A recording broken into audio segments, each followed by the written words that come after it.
naghahanap ng mga bagong papasyalan pagsapit ng tag-init, pwede kumimik sa nag-iisang white sand beach sa Albay o di kaya sa kambal na talon sa Bato, sa Leyte. Nakatutok si Lala Roque. Malinis ang tubig, sariwa ang hangin at malapulbos ang buhangin.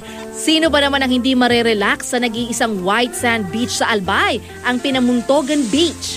Kabubukas pa lang nito sa bayan ng Bakakay, kaya naman itong magbabarkada, isa sa mga unang nakasolo ng malaparaisong isla sa lupa. Private and sobrang mag-i-enjoy kayo. Ang ganda-ganda, paraiso. Para sa mga mahilig sa nature, mamamangha kayo sa ganda ng mga corals, starfish at rock formations. Malalaki pa ang hampas ng alon. Enjoy na enjoy! Ang laki ng alon! Apila ng tourism officer ng Albay, sana'y panatilihing malinis ang lugar para sa mga susunod na bibisita sa beach. Sa Bato, Leyte naman, pwede ring mag-summer getaway sa napakagandang Gunhuban Twin Falls. Tiyak na may enjoy ng mga chikiting ang pagtatampisaw sa malamig na tubig. Kung pasalubong ang hanap, kilala ang lugar sa paggawa ng magagandang banig at native basket. Pwede ring mamakyaw ng sariwang seafoods na swak sa budget. Pero kung bitin pa sa gimmick, dalhin ng barkada sa sinasabing haunted house daw sa lugar.